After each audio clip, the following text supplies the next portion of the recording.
अग्नि महापुराण 20वां अध्याय। सर्ग का वर्णन। अग्निदेव कहते हैं, मुने, प्रकृति से पहले महत्तत्व की सृष्टि हुई, इसे ब्रह्म सर्ग समझना चाहिए। दूसरी तन्मात्राओं की सृष्टि हुई, इसे भूत सर्ग कहा गया है। तीसरी वैकारिक सृष्टि है, इसे ऐन्द्रियक सर्ग कहते हैं। इस प्रकार यह बुद्धिपूर्वक प्रकट हुआ प्राकृत सर्ग 3 प्रकार का है। चौथे प्रकार की सृष्टि को मुख्य सर्ग कहते हैं। मुख्य नाम है स्थावरों, वृक्ष, पर्वत आदि का। जो तिर्यक श्रोता कहा गया है, अर्थात जिससे पशु पक्षियों की उत्पत्ति हुई है, वह तैर्यग्योन्य सर्ग 5वां है। ऊर्ध्व श्रोताओं की सृष्टि को देव सर्ग कहते हैं, ये 6ठा सर्ग है। इसके पश्चात अर्वाक श्रोताओं की सृष्टि हुई, यही 7वां मानव सर्ग है। 8वां अनुग्रह सर्ग है, जो सात्विक और तामस भी है। ये अंत वाले 5 वैकृत सर्ग हैं और आरंभ के 3 प्राकृत सर्ग कहे गए हैं।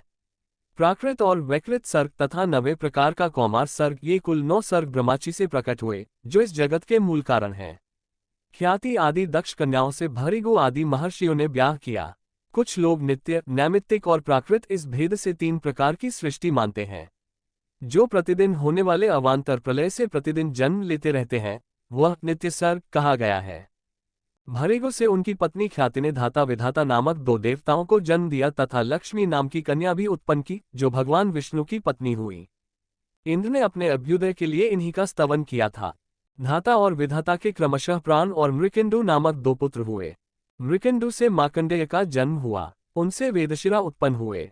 मरीचि के संभूति के गर्भ से पौर्णमास नामक पुत्र हुआ और अंगेरा के स्मृति के गर्भ से अनेक पुत्र तथा सिनिवाली, कुहु, राका और अनुमति नामक 4 कन्याएं हुई। अत्रि के अंश से अनसुया ने सोम, दुर्वासा और दत्तात्रेय नामक पुत्रों को जन्म दिया। इनमें दत्तात्रेय महान योगी थे। पुलस्त्य मुनि की पत्नी प्रीति के गर्भ से दतोली नामक पुत्र उत्पन्न हुआ। पुलह से क्षमा के गर्भ से सहिष्णु एवं सर्वपादिक का तारांकन जन्म हुआ। क्रतु के सन्नति से बालखिल्य नामक 60,000 पुत्र उत्पन्न हुए, जो अंगूठे के पौरुओं के बराबर और महान तेजस्वी थे। वशिष्ठ से ऊर्जा के गर्भ से राजा, गात्र, ऊर्ध्वबाहु, सवन, अंग, शुक्र और सुतपा, ये 7 ऋषि प्रकट हुए। स्वाहा एवं अग्नि से पावक, पवमान और शुचि नामक पुत्र हुए। इसी प्रकार अज से अग्निश्वात, बर्हिषद, अनग्नि एवं साग्नि पितर हुए। पितरों से स्वधा के गर्भ से मेना और वैधारिणी नामक 2 कन्याएं हुई। अधर्म की पत्नी हिंसा हुई, उन दोनों से अमृत नामक पुत्र और निकृति नाम वाली कन्या की उत्पत्ति हुई। इन दोनों ने परस्पर विवाह किया और इनसे भय तथा नरक का जन्म हुआ। क्रमशः माया और वेदना इनकी पत्नियां हुईं।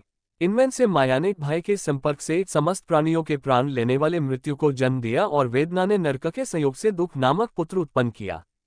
इसके पश्चात मृत्यु से व्याधि, जरा, शोक, तृष्णा और क्रोध की उत्पत्ति हुई। ब्रह्माची से एक रोता हुआ पुत्र हुआ, जो रुदन करने के कारण रुद्र नाम से प्रसिद्ध हुआ।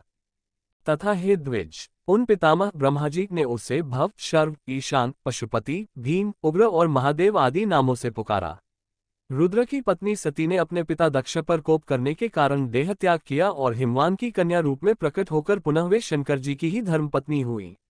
किसी समय नारद जी ने ऋषियों के प्रति विष्णु आदि देवताओं की पूजा का विधान बतलाया था। स्नानादि पूर्वक की जाने वाली उन पूजाओं का विधिवत अनुष्ठान करके स्वयंभू मनु आदि ने भोग और मोक्ष दोनों प्राप्त किए थे। इस प्रकार आदि आग्नेय महापुराण में जगत सृष्टि का वर्णन नामक 20वां अध्याय पूरा हुआ।